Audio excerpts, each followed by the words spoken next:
भट्टाचार्य जी हमारे बीच में हैं। ये बहुत ही पीड़ित दुखी दिल से यहाँ पर आए हैं और कहीं ना कहीं ये पिछले 14 सालों से हर जगह इस तरह के बहुत से लोग हैं जो बिल्डरों के सताए हुए हैं।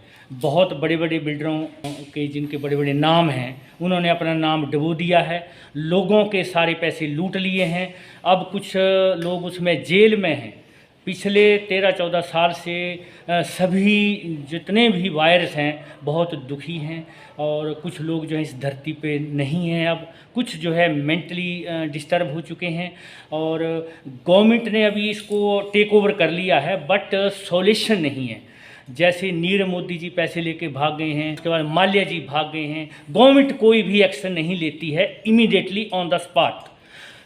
जब इंसान ही नहीं रहेगा तो फिर उस घर का क्या, उस पैसे का क्या। आइए हम जानना चाहते हैं भट्टाचार्य जी से कि जो इनकी पीड़ा है या इन्हीं की तरह बहुत से लोगों की पीड़ा है जो जिनके साथ हम अब हर आदमी तो अपना व्यथा नहीं बता सकता, तो हम सर से जानना चाहते हैं कि सर जी जो एक दर्द है आप में, जो बिल्डरों के सताए हुए ऐसे बहुत से लोग हैं, हमें मालूम है बड़े बड़े बिल्डरों के नाम हैं, तो क्या कहना चाहते हैं आप उनके लिए, सरकार से क्या अपील चाहते हैं? मेरा सरकार से हाथ जोड़ करके अपील है कि कुछ दिन पहले आज तक में एक आर्टिकल आया था कि 10 लाख घर पूरे हिंदुस्तान में वर्क इन प्रोग्रेस है, यानी कि इनकम्प्लीट है।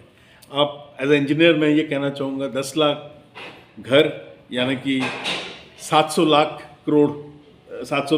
करोड़ रुपए फंसे हुए हैं और हमारे पैसे हैं।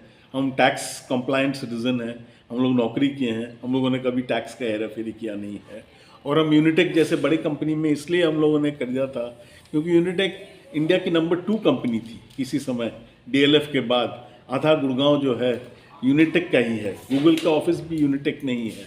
तो हम चाहते हैं कि अब ये 13-14 साल हो गए, सरकार ने टेक ओवर कर लिया है।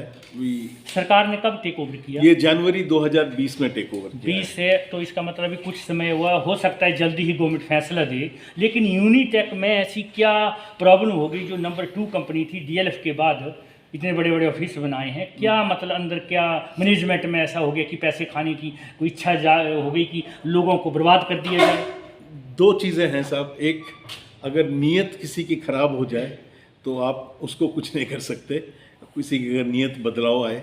नंबर 2, मेरे हिसाब से, चूँकि मैं टेलीकॉम इंडस्ट्री में कई साल नौकरी किया हूँ, यूनिटेक ने टेलीकॉम में यूनिनॉर के साथ जॉइंट वेंचर करके, नॉर्वे की कंपनी थी टेलीनॉर, उनके साथ जॉइंट वेंचर करके आई थिंक इन्होंने काफ़ी अपना कैश फ्लो, पैसों को बाहर किया और वहाँ इन्वेस्ट किया और वहाँ से कुछ अर्निंग कर रहे हैं बहुत ज़्यादा, उसी से लड़ रहे हैं और सरकार भी कहीं ना कहीं मिली हुई है।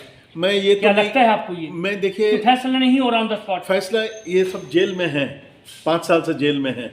और जेल में तो राम रहीम भी हैं, आसाराम बापू भी हैं, वो भी नहीं निकल रहे हैं, तो ये भी नहीं निकलेंगे और दुनिया निकल जाएगी जिनके फ्लैट हैं। बट ये मैं आपको कह सकता हूँ कि जितने हमारे टॉप यूनियन लीडर थे, पी चिदम्बरम जी, कपिल सिब्बल जी, वो केस लड़ रहे थे, वो यूनिटेक के होकर हमारे अगेंस्ट लड़ रहे थे। बहुत दुखद विषय है ये, बहुत दुखद विषय है। कांग्रेस के नेता होंगे, कांग्रेस के सब बड़े नेता, कपिल सिब्बल, वहाँ कांग्रेस के हैं सारे, डॉक्टर अभिषेक सिंह तो भी। क्यों ना भी आप बीजेपी के किसी बड़े सीईओ को लेके, जैसे रिजू जी भी सीए हैं, ऐसे बीजेपी के नेताओं को अपने साथ लेके केस लड़ाएं तो हो सकता है जीत हो। हम रिजू जी से कई बार ट्विटर में हम्बल अपील करते हैं कि प्लीज़ आप यूनियन लॉ मिनिस्टर बीजेपी के पास भी बहुत से वो हैं, हाँ, तो बिल्कुल है। हम अपील करते हैं कि आप as a union law minister, और रिजू जी निहायत ही नेक और शरीफ आदमी है, इनका इंप्रेशन चारों तरफ ऐसा ही है और मैं भी ऐसा ही समझता हूँ। तो मैं ये चाहता हूँ कि रिजू जी जैसे आदमी, हमारे जो सुप्रीम कोर्ट में टॉप जजेस हैं जो कि लगे हुए हैं हम लोगों को हेल्प करने के लिए, ये सारा एक्सपीडाइट करे, हमारी पेन को समझे और हमें राहत दे। तो लगता है आपको कि अब कुछ सरकार जो है कर रही है? आप डेफिनेटली कर रही है, क्योंकि सरकार ने टेक ओवर किया, सबसे पहला स्टेप ये था। अगर टेक ओवर नहीं होता तो ये NCLAT में जाता, हम अनसिक्योर्ड क्रेडिटर्स के हिसाब से हमें कुछ नहीं मिलता। बट सरकार ने लिया है, ये पहला स्टेप है कि टेक ओवर किया, उनको समझ है। कहीं ना कहीं आपको लग रहा है कि ये सारी नज़र हाँ। मोदी जी की सब पे है। बिल्कुल। जब वो टॉयलेट बना सकते हैं, हाँ जी। छोटी छोटी बातें हाँ जी, करते हाँ हैं, जी, हाँ डिजिटल जी। इंडिया बना हाँ जी, सकते हाँ हैं, जी। बेटी बचाओ बेटी पढ़ाओ, हाँ जी। बहुत से उनके ऐसे मुद्दे हाँ जी, हैं, हाँ तो जी। उसमें लगता है ये भी कहीं ना कहीं उनकी नज़र में है और वो उसको सॉल्यूशन करके रहेंगे। बिल्कुल, हम बिल्कुल। मोदी जी से बहुत रिक्वेस्ट करते हैं, हम सरकार रिक्वेस्ट से करते हैं और करते हैं। उम्मीद भी करते हैं कि मोदी जी जैसे लीडर हैं, हमारे प्राइम मिनिस्टर हैं, वर्ल्ड के मोस्ट एडमायर्ड लीडर में से कहा जाता है।